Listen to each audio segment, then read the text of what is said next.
La semaine dernière, nous avons vu, mes bien-aimés, quoi? L'alliance qui me rend invincible. Est-ce que tu as compris vraiment le Dieu en qui tu as cru? Est-ce que tu as compris le Dieu avec qui tu as fait alliance? Le Dieu que tu as choisi, ma soeur, mon frère, c'est le Dieu de l'alliance.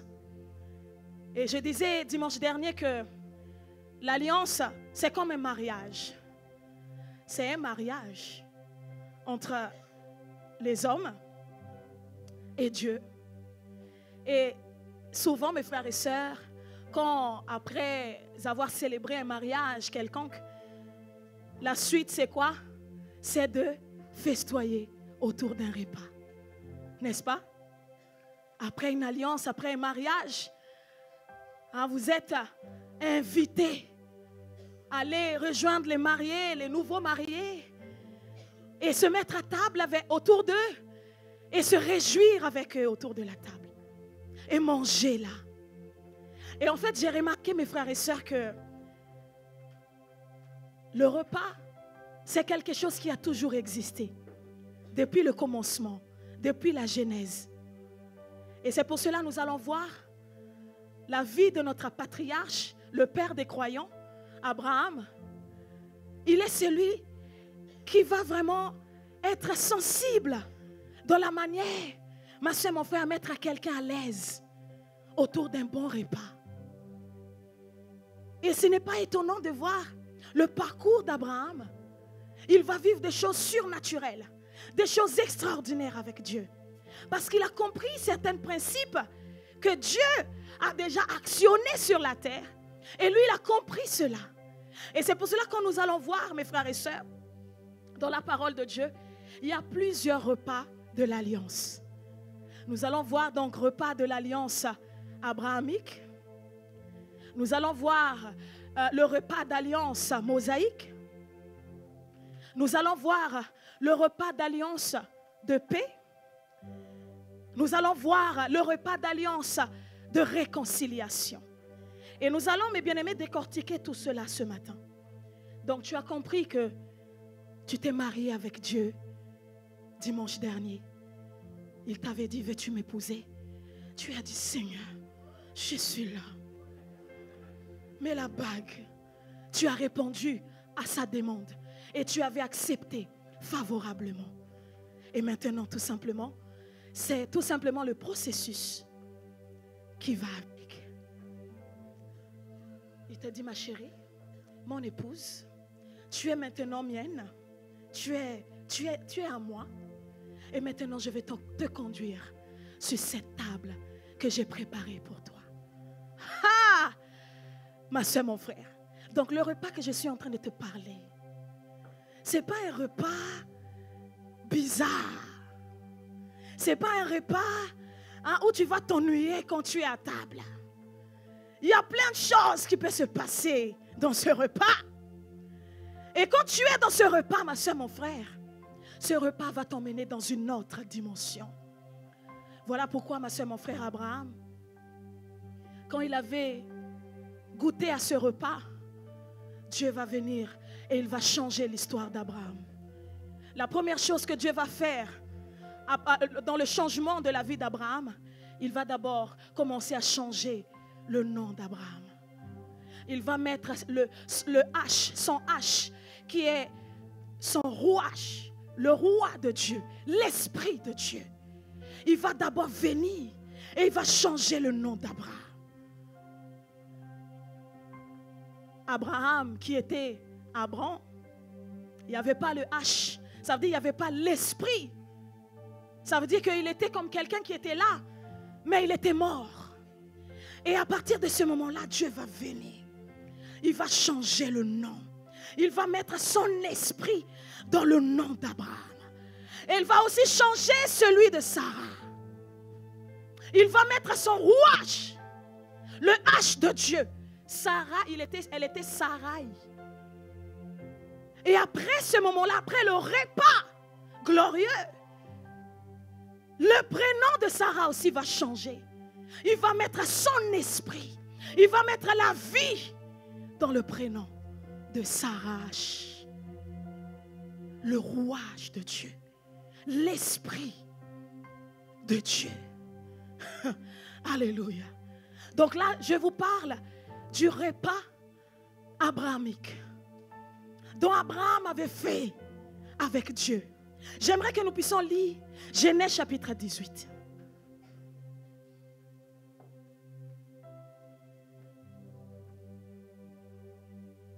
Genèse chapitre 18, verset 1. L'Éternel lui apparut parmi les chênes de Mamré, comme il était assis à l'entrée de sa tente pendant la chaleur du jour. Il leva les yeux et regarda, et voici 3 hommes étaient debout près de lui. Quand il les vit, il courut au-devant d'eux, depuis l'entrée de sa tente, et se prosterna en terre. Et il dit, Seigneur, si j'ai trouvé grâce à tes yeux, ne passe point, je te prie, loin de ton serviteur. Permettez qu'on apporte un peu d'eau pour vous laver les pieds et reposez-vous sous cet arbre. J'irai prendre un morceau de pain pour fortifier votre cœur. Après quoi, vous continuerez votre route, car c'est pour cela que vous passez près de votre serviteur. Ils répondirent, fais comme tu l'as dit. Abraham alla promptement dans sa tente vers Sarah. Et il dit, vite 3 mesures de fleurs de farine pétrie et fais des gâteaux. Et Abraham courut à son troupeau, prit un veau tendre et bon et le donna à un serviteur qui se hâta de l'apprêter. Il prit encore de la crème et du lait avec le veau qu'on avait apprêté et il les mit devant eux. Il se tint lui-même à leur côté sous l'arbre et il mangeait. Arrête-toi là d'abord. Ici nous comprenons qu'il y avait 3 personnes, 3 serviteurs qui étaient en train de passer. Et quand Abraham les ont vus passer, il disait non, je ne peux pas vous laisser partir sans d'abord vous offrir quelque chose. Vous savez pourquoi je vous dis souvent que Abraham, il est le père des croyants? Tout a commencé avec Abraham. Parce que vous allez voir que dans tout ce qu'Abraham va faire, il y a le trait de Christ qui ressort en lui. C'est pour cela que je vous disais l'autre fois que Abraham avait vécu la grâce avant l'heure. Et d'ailleurs ici, mes bien-aimés, la loi n'existait pas encore. Abraham, il n'était pas dans le temps de la loi. Abraham, il était dans le temps. Il a goûté la grâce avant l'heure. Et ici, nous allons voir dans le comportement d'Abraham, il va être cet homme-là, ma soeur, mon frère, qui a compris le sens de l'hospitalité. Il va accueillir ses 3 serviteurs à venir. Il va les presser de venir, à se reposer. La chose qu'il était en train de faire, la première chose qu'il va faire, il va d'abord laver quoi? Les pieds. Qui est celui qui a lavé les pieds de ses disciples? Qui est celui qui a lavé les pieds de ses disciples, mes frères et sœurs? Jésus-Christ. Tu vas voir dans tout ce qu'Abraham va faire, c'est comme si tu vas voir Jésus. C'est comme si tu vas voir la grâce dans ce qu'il est en train de faire. C'est comme si tu vois la grâce en action en Abraham. Et il va dire aussi quelque chose qui m'a beaucoup touché. Alors, je préfère prendre ma Bible. Alors, il va dire ceci. Permettez qu'on apporte un peu d'eau pour vous laver les pieds. Et reposez-vous sous cet arbre. Le repos, ma soeur, mon frère. Qui est le repos? Jésus-Christ. Vous allez voir que les éléments, ma soeur, mon frère, de la personne de Jésus rentre toujours en action dans tout ce qu'Abraham va faire. On voit ici que cet homme, il n'était pas connecté à n'importe quelle box. Il était connecté vraiment à une connexion qui est très haut débit spirituellement. Il comprenait les choses spirituelles. Il va dire, reposez-vous sous cet arbre. Il dit, j'irai prendre un morceau de pain pour fortifier quoi? Pour fortifier quoi? Votre cœur. Qui est le pain de vie, mes frères et sœurs? Qui est le pain de vie? Jésus-Christ. Et il dit après quoi? Vous continuerez votre route. Car c'est pour cela que vous passez près de votre serviteur. Ils répondirent, fais comme tu l'as dit. Abraham alla promptement dans sa tente vers Sarah et dit, vite 3 mesures de fleurs de farine pétrie et fais le gâteau. Et Abraham courut à son troupeau, prit un veau tendre et bon, et le donna à un serviteur qui se hâta de l'apprêter. La Bible nous dit verset 9, il dit, alors ils lui dirent, ça veut dire qu'après avoir préparé, après avoir mis à l'aise ces serviteurs, ces 3 serviteurs qui étaient venus de loin certainement, ma soeur, mon frère, ils ont mangé, il a su comment les mettre à l'aise. Vous savez, la parole nous dit que il y a des personnes qui ont reçu des anges sans le savoir. Alors toi, comment tu accueilles quelqu'un chez toi? Revois ta manière d'accueillir quelqu'un. Quelqu'un qui vient, qui te demande un verre d'eau. Tu dis, qu'est-ce qu'il veut encore lui? Je n'ai pas le temps. Combien de personnes qui sont passées à côté de leur bénédiction, à côté de leur miracle, parce qu'ils n'ont pas le sens d'hospitalité. Ils n'ont pas le sens comment accueillir les autres. Mais Abraham, il était aligné dans le cœur de Christ.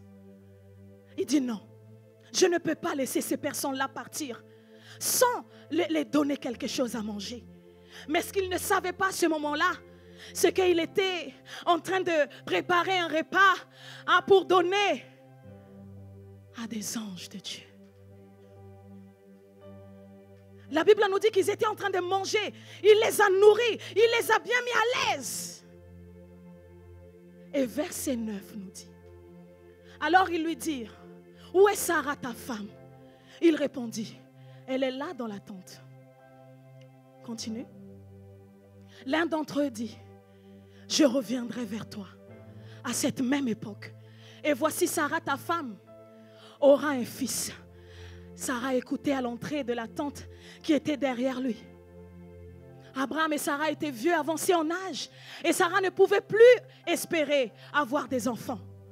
Elle rit en elle-même en disant, maintenant que je suis vieille, aurais-je encore des désirs? Mon Seigneur aussi est vieux.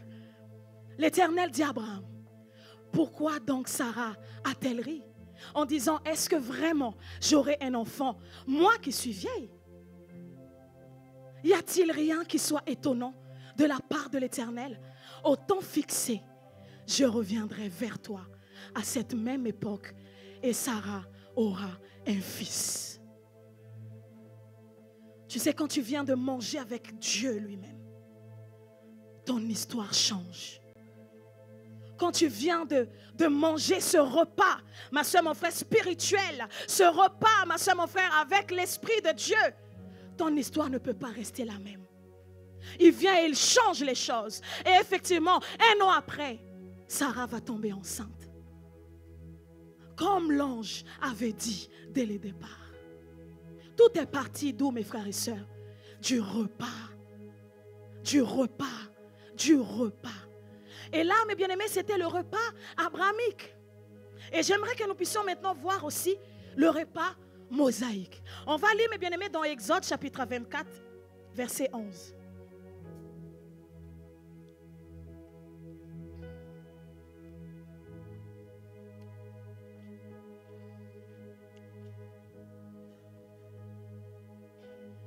Mais on va commencer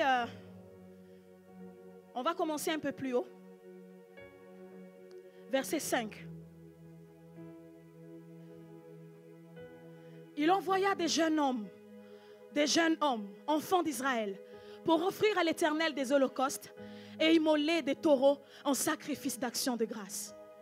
Moïse prit la moitié du sang qu'il mit dans des bassins et il répandit l'autre moitié sur l'autel. Il prit le livre de l'alliance et le lut en présence du peuple. Et ils dirent, nous ferons tout ce que l'Éternel a dit et nous obéirons. Moïse prit le sang et il répandit sur le peuple en disant, Voici le sang de l'alliance que l'Éternel a faite avec vous selon toutes ses paroles. Moïse monta avec Aaron, Nadab et Abihu et 70 anciens d'Israël. Ils virent le Dieu d'Israël sous ses pieds. C'était comme un ouvrage de saphir, transparent, comme le ciel lui-même dans sa pureté. Il n'étendit point sa main sur l'élite des enfants d'Israël. Ils virent Dieu. Ils mangèrent et burent.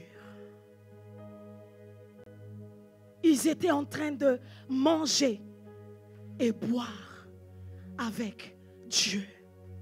Là, Dieu vient de faire une alliance avec son peuple. Et cette alliance va être suivie par un repas. Ils étaient en train de manger avec Dieu lui-même. Moïse et toutes ces personnes qui étaient avec lui, ils étaient en train de voir Dieu lui-même et ils étaient en train de manger avec Dieu. Le repas de l'alliance. Et vous savez, après ces choses-là, après que toutes ces personnes-là ont mangé avec Dieu, leur histoire va changer. C'est pour cela, ma soeur, mon frère, ce matin, il est important que tu puisses être bien attentif. Écoutez, qu'est-ce que l'Esprit de Dieu veut m'enseigner ce matin sur le repas de l'alliance. Et donc ici, on a vu Abraham, le père des croyants, a eu ce temps-là de cœur à cœur, de ce temps-là du repas avec les anges de Dieu, avec Dieu lui-même. Et également ici aussi, on va voir Dieu. Non seulement il va faire alliance avec son peuple, mais il va aussi les emmener à manger avec lui. Ça veut dire ici, mes bien-aimés, que le désir de Dieu, ça a été toujours d'être proche de nous. Vous savez, quand on est à table, je ne sais pas comment ça se passe dans vos maisons, mes frères et sœurs. Mais dans nos maisons, mes bien-aimés, il faut vraiment mettre en place ce côté-là où tout le monde mange ensemble. Je ne sais pas comment ça se passe chez toi. Peut-être que chacun mange à l'heure qu'il veut. Voilà, chacun mange de son côté. Ah, ben j'ai déjà faim, donc je vais manger à côté. Et voilà. Il n'y a pas cette union-là au niveau du repas, mes frères et sœurs. Ce matin, vraiment, l'Esprit de Dieu met l'accent sur le repas. Mais bien aimés, comment ça se passe quand vous mangez le midi? Comment ça se passe quand vous prenez le déjeuner? Quand vous dînez dans la famille? Comment ça se passe, mes frères et sœurs? Le repas, normalement, mes bien-aimés, c'est quelque chose qui a été mis pour vraiment consolider le lien familial. Ce n'est pas un moment où chacun est de son côté. Ah ben moi, je vais manger dans ma chambre. Ah ben je vais laisser les vieux là manger là-bas. Et moi, je vais manger dans ma chambre. Mes frères et sœurs, non. Non. Les jeunes, je vous parle ce matin. C'est important que vous puissiez changer cette mauvaise manière. Parce que Dieu t'appelle à manger avec tout le monde dans la maison. N'est-ce pas, mes frères et sœurs, que souvent, dans la maison, vous ne vous voyez pas. Ça veut dire que chacun, les parents partent travailler, les enfants vont à l'école. Le seul moment où tout le monde peut se vraiment trouver, être posé, c'est autour d'un repas. Alors, je ne sais pas comment ça se passe dans vos maisons, mes frères et sœurs, mais l'Esprit de Dieu vraiment met l'accent ce matin sur la manière comment nous prenons ce repas dans notre maison. Là, je parle de repas habituels qu'on a l'habitude de prendre avec nos familles dans nos maisons. Donc, il est important, mes bien-aimés, d'établir les choses. Ça, mes frères et sœurs, c'est des choses vraiment de fondement de la parole de Dieu. Et c'est comme ça aussi que l'ennemi, mes frères et sœurs, vient et met comme une sorte de séparation. Il n'y a plus d'entente. La mère ne s'entend plus avec les enfants. Le père ne s'entend plus avec la mère. Ou le père ne s'entend plus avec les enfants. Pourquoi? Parce qu'il n'y a pas ce côté-là dans la maison où tout le monde, à un moment donné, puisse se retrouver au même moment, ensemble. Et maintenant, quand tu manges, laisse le téléphone de côté. Ça aussi, c'est une autre histoire. Tu es à table, mais tu as le téléphone. Mais comment tu veux qu'à ce moment-là, Dieu puisse tisser des liens? Le lien se tisse dans la conversation. C'est en parlant, en dialoguant, dans cet échange que les choses vont se faire. Mais si tu es à table, tu dis, ok, j'ai écouté. Ah, la fille là, elle a parlé. Ok, je vais sortir de la chambre, je vais manger avec les parents. Mais tu sors de ta chambre, tu viens avec ton téléphone. Tu es au téléphone. Et là, les autres sont en train de parler, etc. Ma soeur, mon frère, ça, ce n'est pas bon. Bon, je ne parle pas seulement aux jeunes, parce qu'il y a même aussi des adultes qui sont concernés, malheureusement. Mais nous devons, mes bien-aimés, faire l'effort. Amen, mes frères et sœurs. Faire l'effort. C'était vraiment une parenthèse. Et je vais fermer cette parenthèse. Donc, j'avance, mes bien-aimés. J'avance. Je peux avancer? Je peux avancer? Ok. Donc, nous allons voir aussi, mes frères et sœurs, l'alliance que le roi des Philistins va faire avec Isaac. Écoutez, Isaac était dans un endroit, il était dans un territoire où il prospérait très très bien. Et à un moment donné, ce roi de ce pays-là voulait lui faire la guerre. Mais malgré cela, malgré sa haine contre Isaac, il était toujours prospère dans tout ce qu'il faisait. Et à un moment donné, il dit non, je ne peux pas me batailler avec toi parce que je te vois toujours, tu es en train de prospérer. Tant qu'à faire, je vais faire alliance avec toi. Et après cette alliance, la Bible nous dit que Isaac a fait un festin, il a fait le repas et il a mangé avec le roi des Philistins. Donc vous voyez mes bien-aimés le processus. Après une alliance, il y a toujours un repas. Et nous allons voir aussi quand Jacob, il a été attrapé par Laban. Laban va lui dire, faisons une alliance. Et il va faire cette alliance. Les deux ensemble. Et après cette alliance-là, après que l'alliance est faite, il y aura aussi un repas qui va rentrer en action. Et ce passage-là, je ne peux pas lire parce que c'est tellement long, mais vous pouvez noter, c'est donc l'alliance de paix entre Isaac et le roi de Philistins, c'est dans Genèse chapitre 26, verset 30. Vous pouvez noter ça.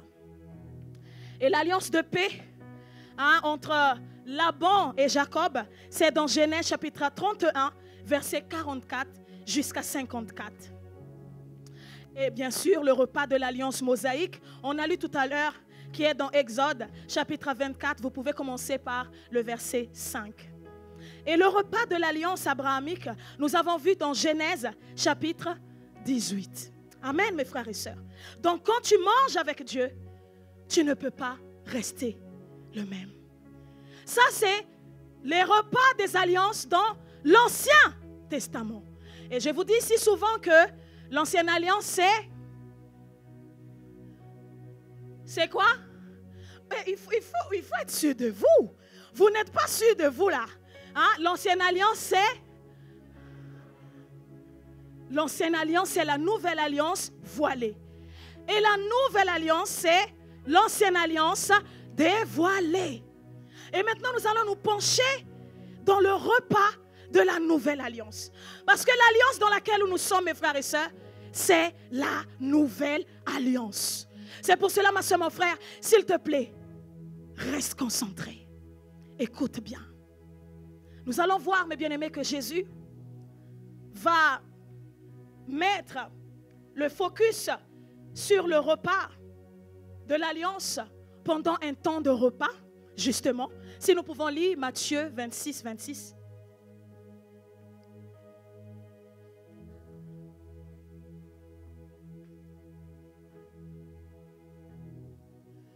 La Bible nous dit, pendant qu'il mangeait, Jésus prit du pain. Pendant qu'il mangeait, Jésus prit du pain. Et après avoir rendu grâce, il le rompit et le donna aux disciples en disant, prenez, mangez, ceci est mon corps. Il prit ensuite une coupe et après avoir rendu grâce, il la leur donna en disant, buvez-en tous. Car ceci est mon sang, le sang de l'alliance qui est répandu pour plusieurs, pour la rémission des péchés.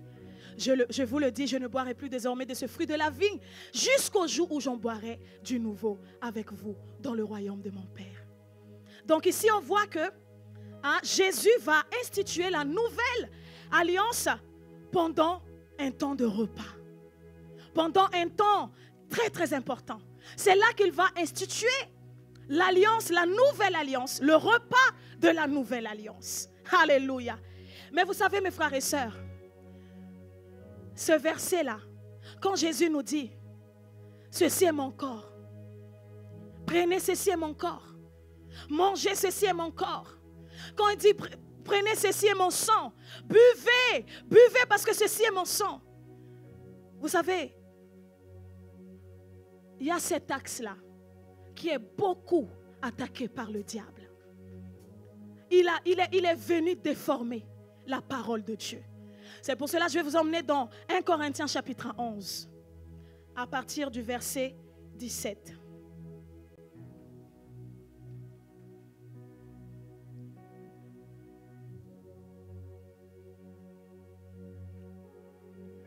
En donnant cet avertissement, ce que je ne loue point, c'est que vous assemblez non pour devenir meilleur, mais pour devenir pire.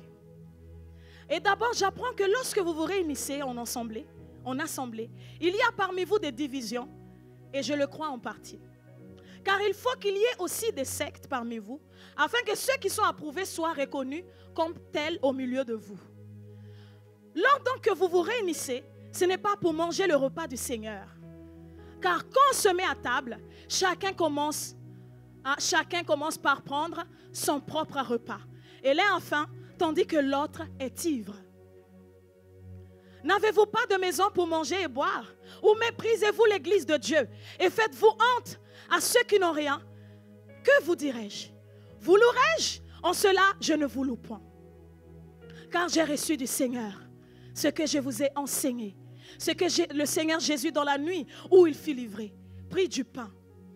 Et après avoir rendu grâce, le rompit et dit, ceci est mon corps qui est rompu pour vous. Faites ceci en mémoire de moi. De même, après avoir soupé, il prit la coupe et dit, cette coupe est la nouvelle alliance en mon sang. Faites ceci en mémoire de moi, toutes les fois que vous en boirez. Car toutes les fois que vous mangez ce pain et que vous buvez cette coupe, vous annoncez la mort du Seigneur jusqu'à ce qu'il vienne. C'est pourquoi celui qui mangera le pain ou boira la coupe du Seigneur indignement sera coupable envers le corps et le sang du Seigneur. Que chacun donc s'éprouve soi-même et qu'ainsi il mange du pain et boive de la coupe.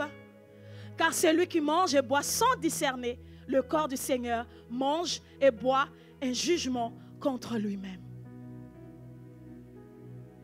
C'est pour cela qu'il y a parmi vous beaucoup d'infirmes et de malades et qu'un grand nombre sont morts. Si nous nous jugions nous-mêmes, nous ne serions pas jugés. Mais quand nous sommes jugés, nous sommes châtiés par le Seigneur afin que nous ne soyons pas condamnés avec le monde. Je vais m'arrêter là. Ce passage a été trop mal interprété depuis des années. Il y a plusieurs catégories de croyants. Dans ce même passage, il y a ces croyants-là qui vont dire que si tu n'es pas baptisé, tu ne peux pas participer au repas du Seigneur. Mais bien aimé, une question. Est-ce que vous avez déjà vu ou lu quelque part un verset qui nous dit que si on n'est pas baptisé, on ne peut pas participer au repas du Seigneur? Dites-moi, est-ce que vous avez déjà vu, est-ce que vous avez déjà lu ça quelque part? Ok. Donc vous êtes bien d'accord avec moi que ce n'est pas biblique. Et donc, deuxième catégorie des croyants. Il y a ces enfants de Dieu-là qui ont reçu des enseignements erronés. Ici, je vais vous mettre dans le contexte de ce qui s'est passé à Corinthe, avec les Corinthiens.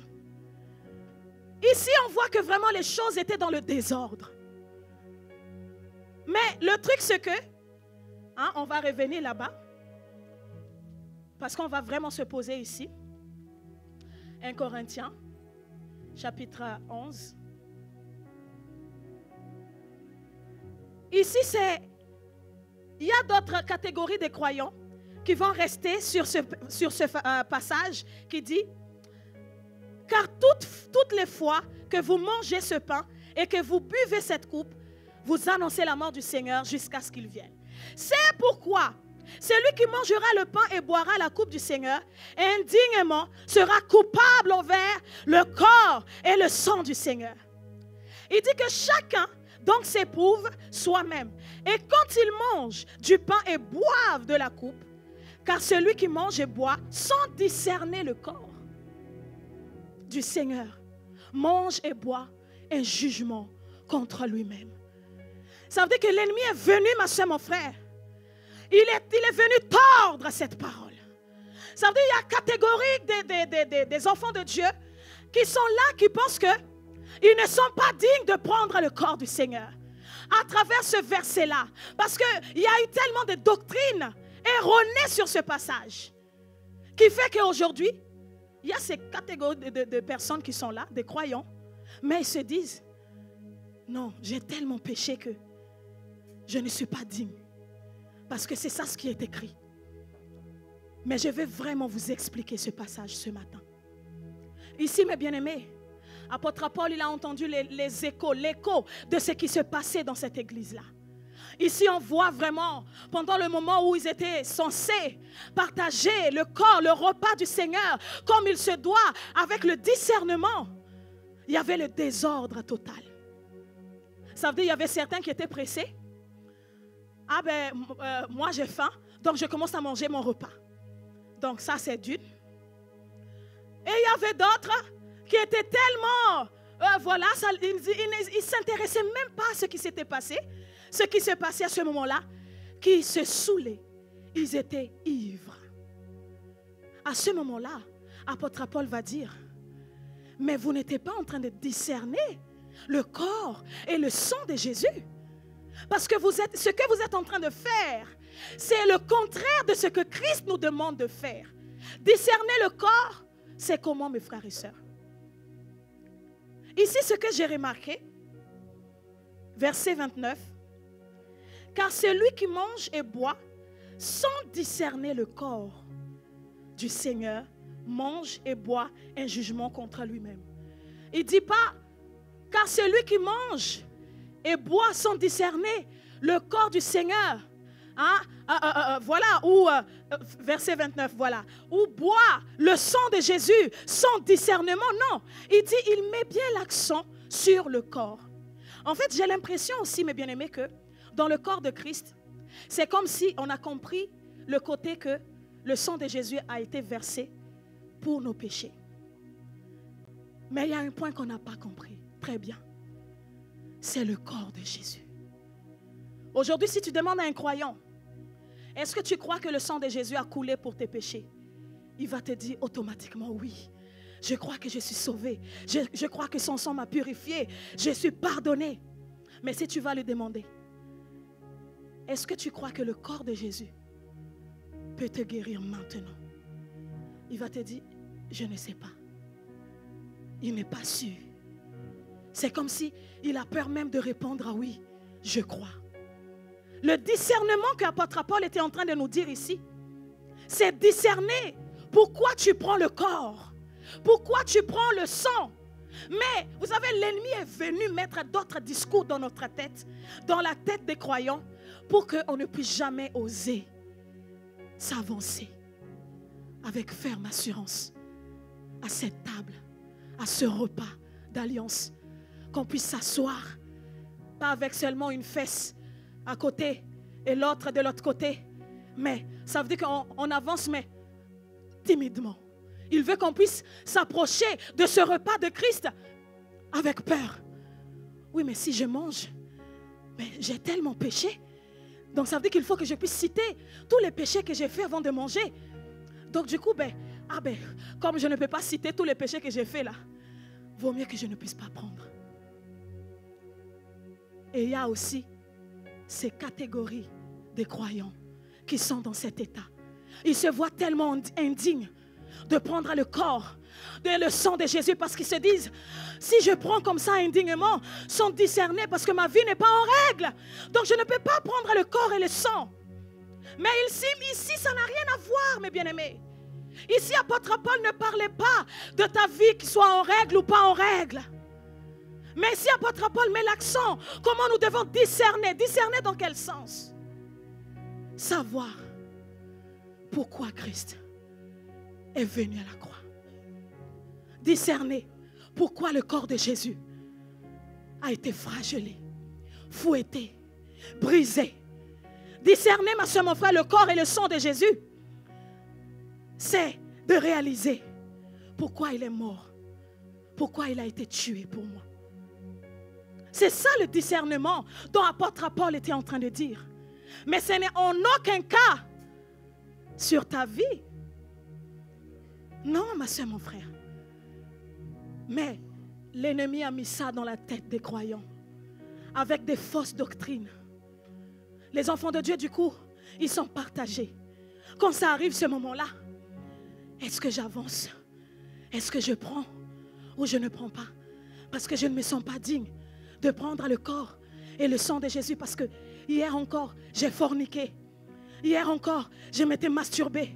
Hier encore, je m'étais mise en colère. Hier, tout à l'heure, même en venant, j'ai péché. Je ne me sens pas digne. C'est ça ce que cette parole nous dit. Donc du coup, tu es resté avec ça dans ta tête. Je ne sais pas qui est cette personne. Depuis que tu as donné ta vie à Christ, tu ne t'es jamais approché du repas du Seigneur avec assurance, en disant que tu es à ta place. Je ne sais pas qui est cette personne ce matin. À chaque fois quand nous parlons, quand nous lisons même ce verset, tu te dissocies à chaque fois de ce verset. Tu te dis, je ne peux pas participer. Tu t'éloignes toujours de ce repas. Mais je crois vraiment que ce matin, l'Esprit de Dieu veut établir la vérité sur son corps et son sang. Mais je ne vais pas m'attarder sur le sang. Parce que les croyants aujourd'hui, on a compris, mes frères et sœurs, pourquoi le sang de Jésus a coulé. On a compris, on a ce discernement sur le sang de Jésus. Mais le discernement, c'est dans le corps de Jésus-Christ. Le corps de Jésus. Le corps de Jésus. Est-ce que tu as compris, ma soeur, mon frère, que Jésus-Christ, son corps a été frappé. Le sang a giclé de son corps. Il a été brisé pour que ton corps ne puisse pas être brisé. Est-ce que chaque fois quand tu prends le corps, est-ce que tu réalises toutes ces choses? Mais il y a aussi cette catégorie de croyants. Ils ne prennent même pas la peine de discerner le corps du Seigneur. Ils prennent par l'habitude. Dès qu'on dit on va prendre le corps et le sang de Jésus. Ah ben, amen. Ah merci pour ton corps. Merci pour ton sang. Et il prend. Mais ils ne prennent pas la peine de discerner le corps et le sang de Jésus. Ce matin, je vais vous dire quelque chose, mes bien-aimés. Écoutez-moi très très bien. Jésus, mes frères et sœurs, n'a pas marché sur l'eau tout le temps. Jésus n'a pas fait calmer la tempête tout le temps. Mais ce que Jésus a fait tout le temps, la Bible nous dit qu'il allait de lieu en lieu. Guérissait quoi? Les malades. Jésus passait son temps pour guérir les malades. Donc tu dois discerner ces choses. Le pourquoi je dois manger le corps. Mes frères et sœurs,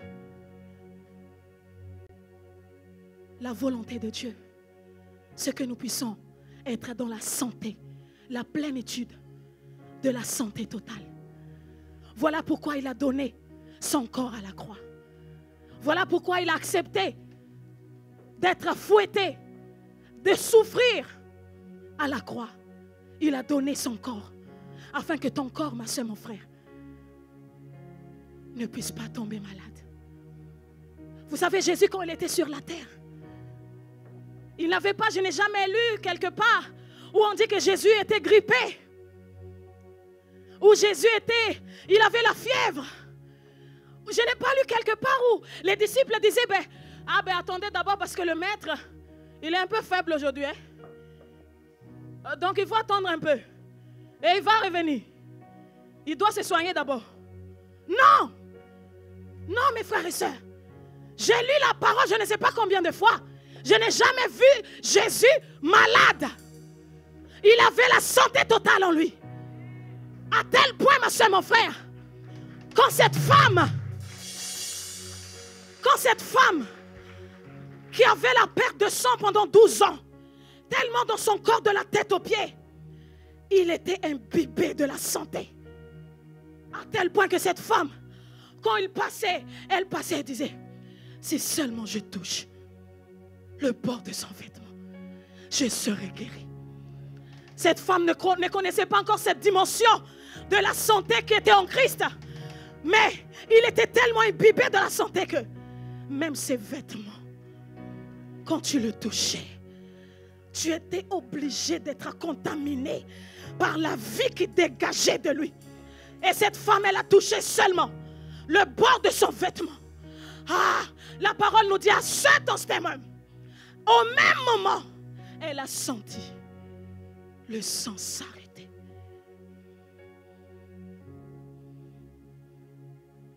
Je ne sais pas s'il y a quelqu'un qui me comprend ce matin.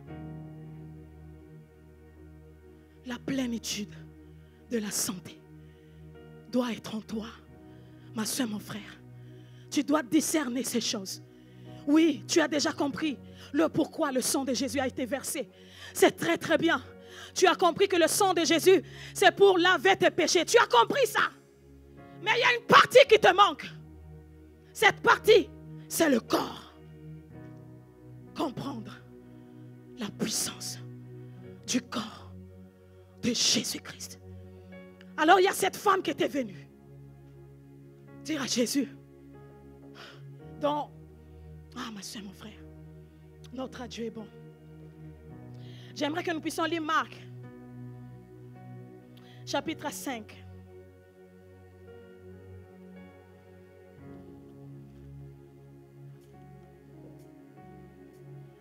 Non, on va aller Marc, chapitre 7, verset 24.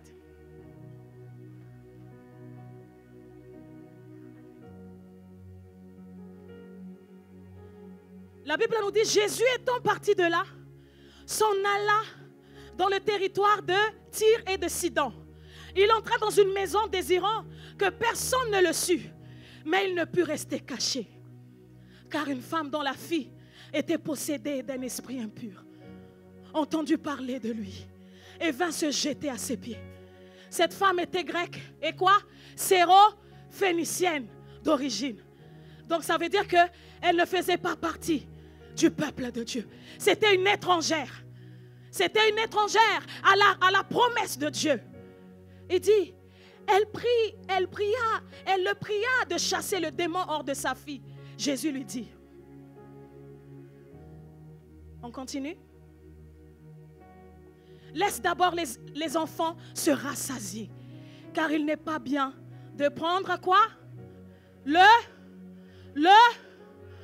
pain des enfants et de le jeter aux petits chiens. Continue. Oui, Seigneur, lui répondit-elle. Mais les petits chiens sous la table mangent les miettes des enfants. Le pain, c'est quoi, ma soeur, mon frère? Le pain, c'est le corps. Le corps de Jésus, qui est la santé pour ton corps. Jésus va lui dire, le pain, c'est pour les enfants. N'oubliez pas, mes bien-aimés, que le salut est d'abord pour les Juifs. Jésus était venu pour sauver les Juifs. Il va dire clairement à cette femme, laisse d'abord les enfants se rassasier. Mais cette femme, c'était une catcheuse. Elle a dit, c'est fort le mot que Jésus va utiliser ici. Il va dire, non, ce n'est pas pour toi. Il va même comparer à un petit chien. Mais cette femme ne s'est pas vexée. Elle va dire, oui Seigneur, lui répondit-elle. Mais les petits chiens sous la table mangent les miettes des enfants. Il dit, oui, je sais que cette promesse, je ne suis pas dedans. Mais je veux les miettes qui tombent, Seigneur. Et Jésus ne pouvait pas lui résister. Jésus dit non. À ce moment même, à cause de cette parole, va, le démon est sorti de ta vie. Vous voyez mes bien-aimés, la volonté de Jésus, ce n'est jamais que tu sois malade. Non, la volonté de Jésus, c'est que tu sois guéri que tu sois en pleine forme. Voilà pourquoi, mes bien-aimés, dans la parole de Dieu nous dit, je souhaite que tu prospères, sois en bonne santé, comme prospère l'état de ton âme. C'est ça la volonté de Dieu, que tu prospères, sois en bonne santé, physique, esprit et âme, comme l'état de ton âme, comme prospère ton âme. La volonté de Dieu, c'est que nous puissions, mes frères et sœurs, marcher dans la santé divine. Je ne sais pas ces personnes ce matin qui n'ont jamais compris cette dimension de la puissance du corps de Christ. Tu mangeais le corps de Christ, mais jusqu'ici tu n'avais jamais discerné le corps du Christ. Tu prenais le corps de Christ, oui, parce que tu as compris le sang, le pourquoi le sang a versé, mais jusqu'ici il y a une partie qui te manque.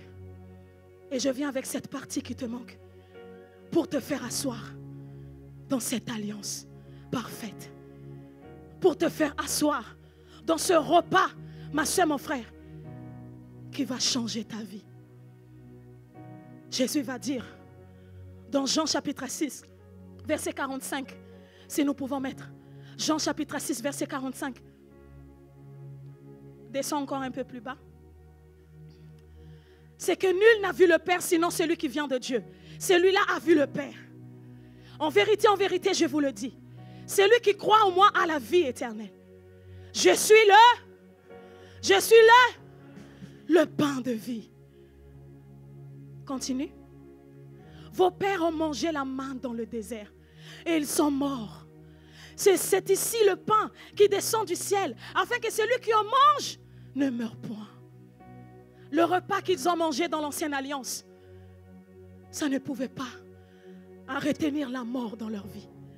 Mais Jésus va dire, celui qui va rentrer dans ce repas nouveau, dans cette nouvelle alliance, il vivra. Ceux-là, dans l'ancienne alliance, ils ont mangé un repas. C'était un repas d'alliance, mais ils sont quand même morts. Mais voici, je viens avec un repas nouveau pour que toi, tu puisses avoir la vie. Il dit, c'est ici le pain qui descend du ciel, afin que celui qui en mange ne meure point. Je suis le pain vivant qui est descendu du ciel. Si quelqu'un mange de ce pain, il vivra éternellement. Et le pain que je donnerai, c'est ma chair, que je donnerai pour la vie du monde. Là-dessus, les Juifs disputaient entre eux, disant, comment peut-il nous donner sa chair à manger? Jésus leur dit, en vérité, je vous le dis, si vous ne mangez la chair du Fils de l'homme, et si vous ne buvez son sang, vous n'avez point la vie en vous-même. Celui qui mange ma chair et qui boit mon sang a la vie éternelle. Il n'est pas dit aura la vie éternelle, mais il dit a la vie éternelle. C'est une action continue qui ne s'arrête pas. Continuellement, tu reçois la vie. Continuellement, tu reçois la vie. Et je le ressusciterai au dernier jour. Car ma chair est vraiment une nourriture et mon sang est vraiment un breuvage. Celui qui mange ma chair et qui boit mon sang demeure en moi et je demeure en lui. Comme le Père qui est vivant m'a envoyé et que je vis par le Père, ainsi celui qui me mange vivra par moi. C'est ici le pain qui est descendu du ciel. Il n'en est pas comme de vos pères qui ont mangé la manne et qui sont morts. Celui qui mange ce pain vivra éternellement. Voilà, je t'emmène maintenant, ma soeur, mon frère, dans Exode, la sortie du peuple de Dieu de l'Égypte. Cette nuit-là, ma soeur, mon frère, Dieu va donner cette instruction en disant, il faut tuer un agneau sans défaut, parce que je vais passer cette nuit. Je vais faire des massacres.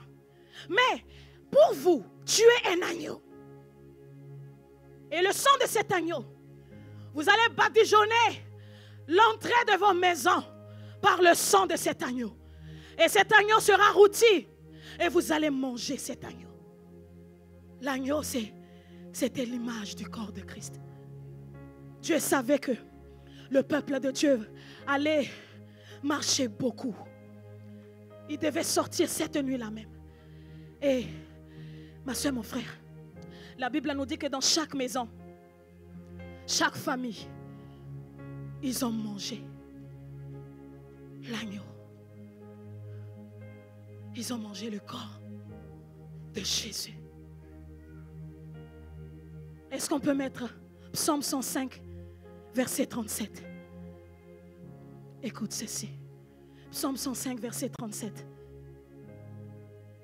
Il fit sortir son peuple avec de l'argent et de l'or, et nul ne chancela parmi ses tribus.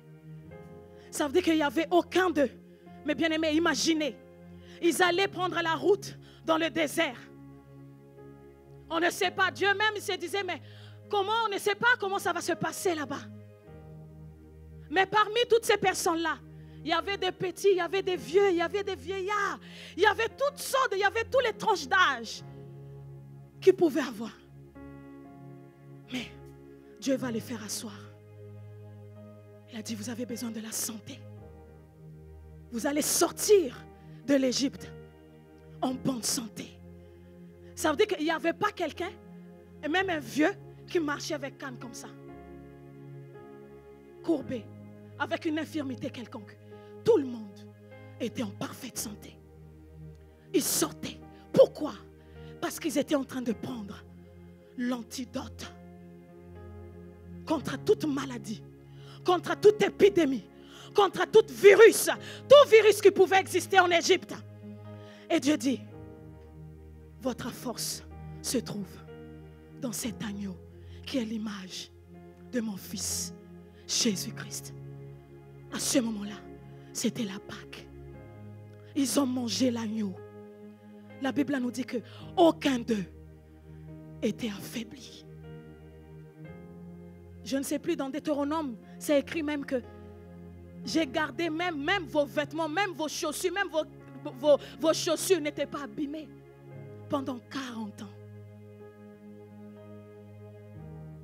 Mais bien aimé, si l'ombre des choses à venir pouvait donner un tel résultat, à combien plus forte raison le véritable, l'agneau de Dieu, sans défaut, qui a payé le prix pour toi. Ma soeur, mon frère, le corps de Jésus a été brisé. Ce n'est pas le même que cet agneau qu'ils ont pris. L'agneau dont je suis en train de te présenter ce matin, c'est le vrai corps dont nous parlons ce matin. Le corps rempli de gloire, qui s'est humilié pour que toi tu ne puisses plus apporter aucune maladie. Alors je ne sais pas, ma soeur, mon frère, quelle est cette maladie qui te ronge ce matin? Ouh! Je ne sais pas. Le résultat du diagnostic qu'on t'a donné. Tu réalises que dans ta famille, tout le monde meurt de la même chose. Et tu commences à te poser la question, est-ce que moi aussi, je vais mourir de la même maladie? Mais laisse-moi te dire ce matin que j'ai une bonne nouvelle pour toi. Jésus-Christ a payé le prix. Il a payé le prix. À la croix, ma soeur, mon frère. C'est pour cela, mes bien-aimés, quand l'apôtre Paul parlait de discerner le corps, il ne s'agissait pas de ta vie. Il ne s'agissait pas de dire que tu dois avoir une vie parfaite pour participer à ce repas. Justement, dans cette vie imparfaite, ma soeur, mon frère, que tu as, dans cette lutte dans laquelle où tu te trouves, viens à table, s'il te plaît. Prends le corps de Jésus et mange, bois le sang de Jésus et tu vas sentir la vie rentrer dans ta vie. L'ennemi a mis la peur dans les croyants pour qu'on ne puisse pas prendre, pour qu'on ne puisse pas se sentir qu'on est digne. Et pourtant, mes frères et sœurs, c'est l'héritage que Christ nous a donné. L'héritage que Christ a donné à l'Église. Mes frères et sœurs, refusons de croire qu'on n'est pas digne de nous rapprocher du repas du Seigneur. Parce que justement, Jésus va dire, je ne suis pas venu pour sauver les justes, mais je suis venu pour sauver tous ceux qui ont péché. Tous ceux-là qui se disent, j'ai péché contre toi, Seigneur. Pardonne-moi. Il va dire, c'est pour cela que je suis venu à la croix. Alors ma soeur, mon frère, ne laisse jamais quelqu'un t'empêcher de t'approcher de ce repas. Mes frères et sœurs, il y a une puissance dans le sang de Jésus. Mais il y a une puissance aussi dans le corps de Jésus-Christ. Voilà pourquoi, mes bien-aimés, apôtre Paul dit, c'est pour cela qu'il y a beaucoup de morts prématurés. Il y a beaucoup de malades parmi vous. Il va dire cela. Pourquoi? Parce qu'on a du mal à comprendre ces choses-là. Ne soyons pas, mes frères et sœurs, par contre, comme les Corinthiens, qui n'ont pas discerné le corps. Ils étaient là, ils ont voulu faire, voilà comme ils voulaient, juste prendre comme ça, manger le corps, boire le sang et c'est fini, quoi.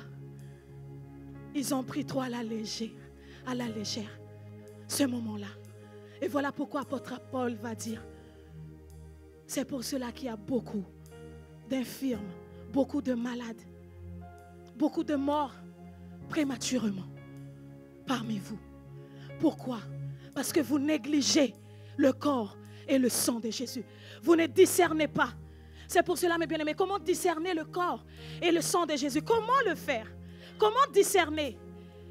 La première chose, c'est tout simplement de comprendre que le sang, c'est pour le pardon de tes péchés. Et la deuxième chose, c'est que le corps, c'est pour la guérison de ton corps. C'est comme si pendant ce moment-là, Dieu veut que tu puisses réaliser que pendant que tu es en train de prendre son corps, tu es en train d'échanger les choses. Tu prends son corps qui est rempli de vie et tout ce qui est mort en toi, tu le fais sortir.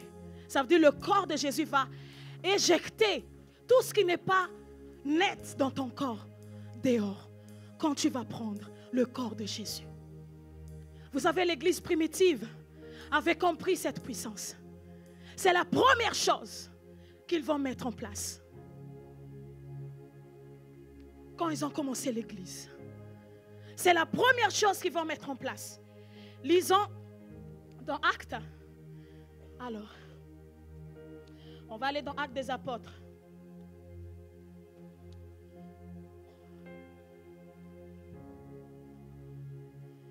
Actes des Apôtres, chapitre 2, verset, on va commencer verset 39. Car la promesse est pour vous, pour vos enfants et pour tous ceux qui sont au loin, en aussi grand nombre que le Seigneur notre Dieu les appellera. Et par plusieurs autres paroles, il les conjurait et les exhortait, disant, sauvez-vous de cette génération perverse. Ceux qui acceptèrent sa parole furent baptisés. Et en ce jour-là, le nombre des disciples s'augmenta d'environ 3000 âmes. Ils persévéraient dans l'enseignement des apôtres, dans la communion fraternelle et dans la fraction du pain et dans les prières. Et ce n'est pas étonnant de voir l'église primitive va vivre des choses extraordinaires, des miracles, des prodiges qui vont se passer auprès d'eux. Pourquoi, mes bien-aimés? Parce qu'ils ont compris le discernement du corps de Jésus-Christ. Et c'est pour cela, mes bien-aimés, je rends grâce à Dieu pour la vision de cette église. N'est-ce pas que chaque mardi, mes bien-aimés, dans nos maisons, nous prenons, nous mangeons le corps et nous buvons le sang de Jésus? Ça, mes bien-aimés, on est dans le pas de l'église primitive. Mes frères et sœurs, n'ayez pas peur de vous approcher de cette table que Dieu a établie. Cette table, ma soeur, mon frère, c'est la croix. Avant, tu ne pouvais pas te rapprocher de cette table. Ce matin, l'Esprit de Dieu dit à quelqu'un, Prends tes couverts. Prends tes couverts. J'ai déjà payé le prix pour toi. J'ai déjà payé le prix. Il n'y a plus de condamnation pour ceux qui sont en Jésus-Christ. Je répète encore, ma soeur, mon frère. Jésus-Christ, il a passé plus son temps à guérir qu'à faire autre chose. Il passait son temps à guérir toutes sortes de maladies. Ce matin, je ne sais pas quelle maladie qui ronge dans ton corps. Mais l'Esprit de Dieu m'a envoyé ce matin pour te dire ces vérités de sa parole. Qu'il est celui qui veut ta guérison, qui veut ta santé. Mes frères et sœurs, Jésus savait qu'il y aura cette maladie-là, Corona. Il savait que ça allait venir. Il savait aussi que, là, ce qu'on est en train d'entendre en ce moment, variole là, du singe, il savait tout ça. Mais il a déjà payé le prix. N'aie pas peur, ma soeur, mon frère. Jésus-Christ a déjà payé le prix. N'aie pas peur. Aussi longtemps que tu restes dans cette alliance, ce repas, c'est un repas éternel. Vous savez où nous allons conclure, clôturer, si je peux le dire, ce repas, ça sera auprès de Dieu. Là-bas, c'est pour ça que Jésus va dire, on va encore revenir Matthieu 26, 26. Il va dire, je ne boirai plus désormais de ce fruit de la vie. Jusqu'au jour où je boirai de nouveau avec vous dans le royaume de mon Père. Mais pour le moment, pour l'instant, tant que vous êtes sur la terre, vous avez besoin de la santé, vous avez besoin de la force. Et cette force se trouve dans mon corps.